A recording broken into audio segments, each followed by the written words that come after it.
Ladies and gentlemen, this is reaction. This is when did the Chinese colonize America? By channel side quest. Wait a minute, that was an option. I mean, I guess the peak of the Mongol Empire, Mongol China was really powerful state, right? Silk Road and everything.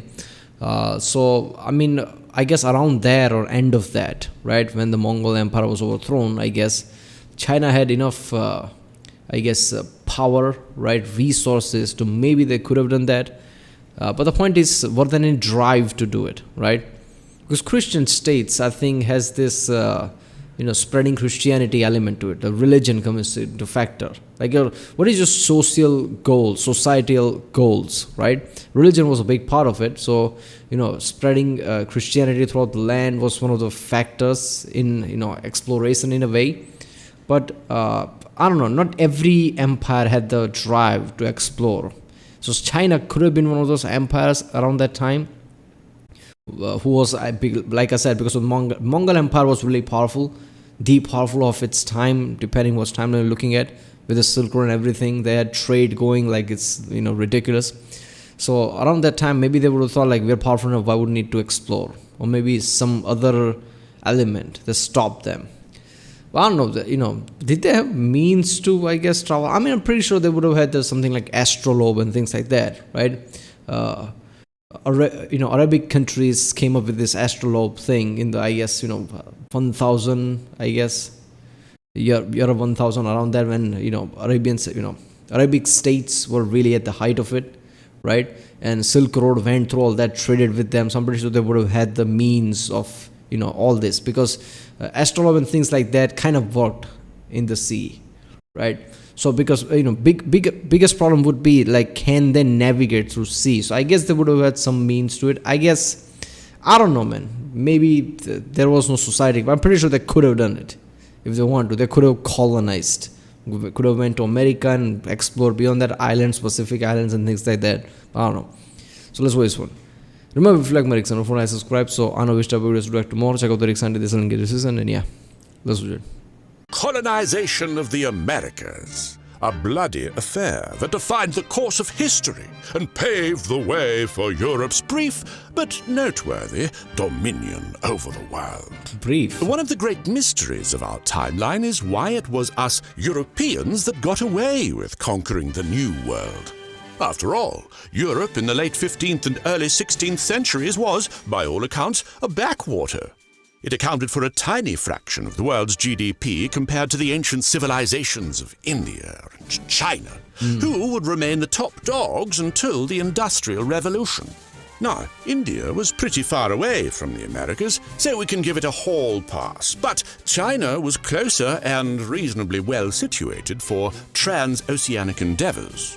So why did... Yeah, I think in India, after watching crowd on many videos, it's basically society was based around religion. There was no one conquering power. There were Mongols, but still, the religion kind of held together India as a concept.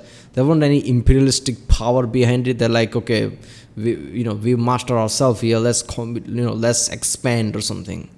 So that's why India didn't do it. India had its own trade, its own spices and things. It had things going that made it rich.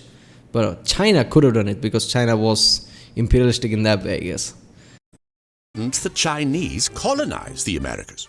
Well, if we go back to the early 1500s, right around the time when the Europeans were kicking off their grand slam American conquest, the Chinese Empire was going in a very different direction. It was under the rule of the Ming Dynasty, famous for kicking out the Mongol descendants of our dear friend and world record genocide enthusiast, Genghis Big G Khan. Now, we already did a video on the Mongols and their brief rule over all of China, but in a nutshell, during their reign, China was integrated into the wider trade network of the Mongol Empire that stretched across most of Eurasia. This supercharged version of the Silk Road. This is awesome. It's from Jan all the way to Constantinople. That's a big-ass trade right there. That spans a long distance.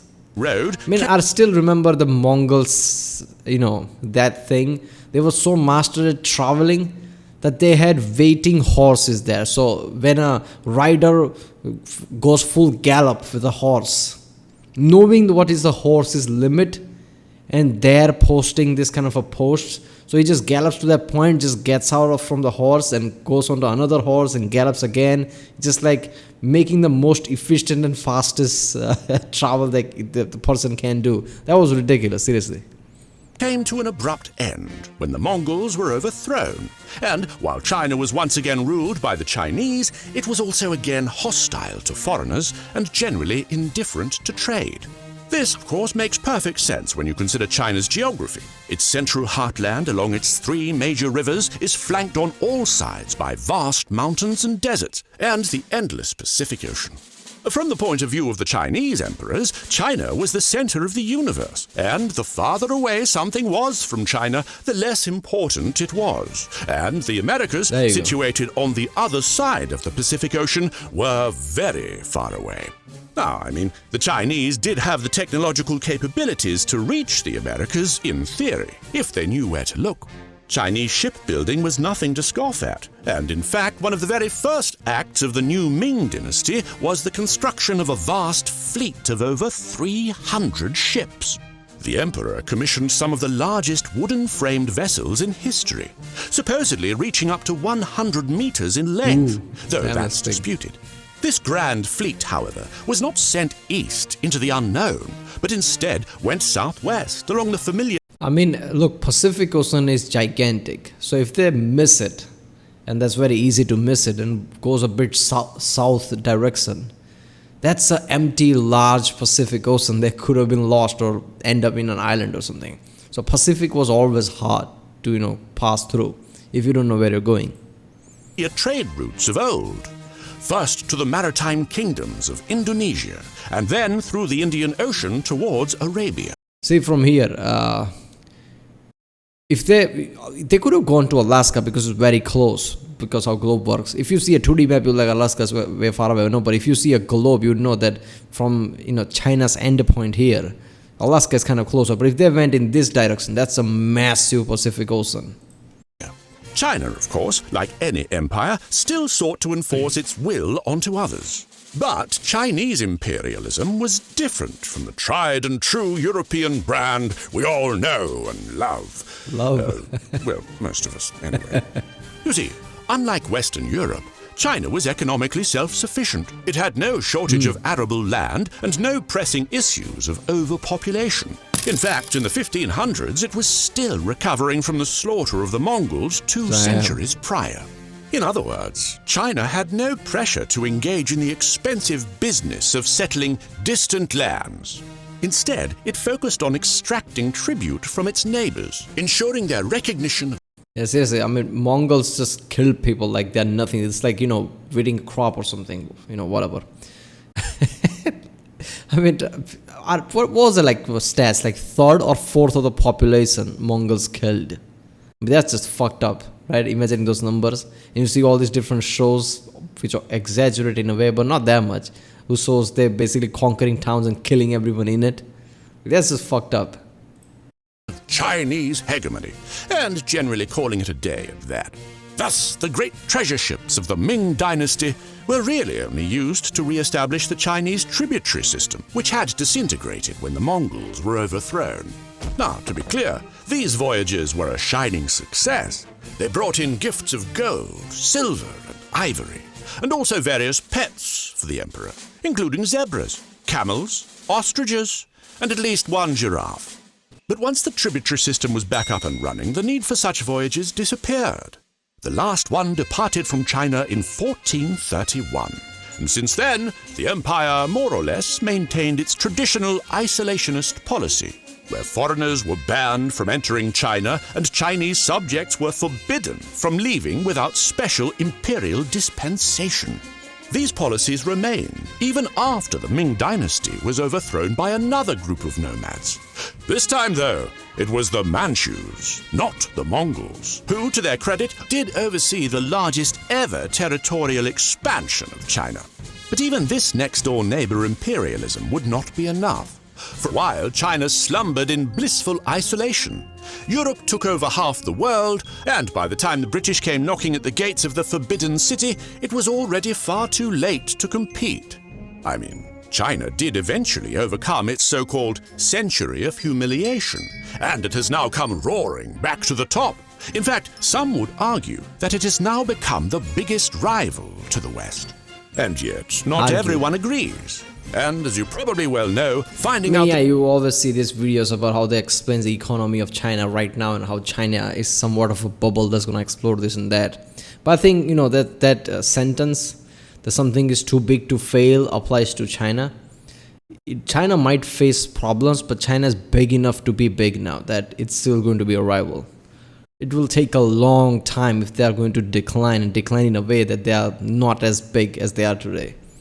So yeah, China is kind of like they were back before that, right? Like enough powerhouse to rival the West. So they basically closed their border. They're like, yeah, everybody's just smelly and just bad people. We are the best. We are the center of the universe.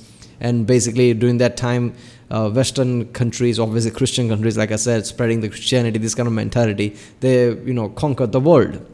China didn't, right? And I'm pretty sure there was lots of. Look at all the scientific advancement that happened later on, right? It was in the West. So I guess even if they had collided, I don't think China would have won against the West. People just say like, this country didn't do it, but if they had done it, they would have been just as successful as the Western countries. Not really. I mean, you do have to see all these inventions where the science happened, and science is the only key factor in everything. If you're not advancing in science, you will be backwater basically. You will not win against somebody who's doing inventions, who's ahead of its time in technologically. But yeah, I guess it makes sense. China had everything, there, just in their land. Why would they go? They had no drive to go outside. The truth in this day and age is becoming an increasingly difficult endeavor. Alas, not all media can be as unbiased as us here at SideQuest. Luckily for you, our dear friends over at Ground News have made it their mission to shine... Yeah, people, go to ground.news/SideQuest and support this channel. This was a good video, short and good video. Very hard to find, right? You usually find a big ass videos, but if you can make a informative video in short, like 5-8 minutes, that's good. But yeah. Well, why didn't the Chinese colonize America? Because they didn't want to, right? They just closed off their borders or whatever. But yeah. If you like my Rickson, don't forget to subscribe, and I'll see you next time.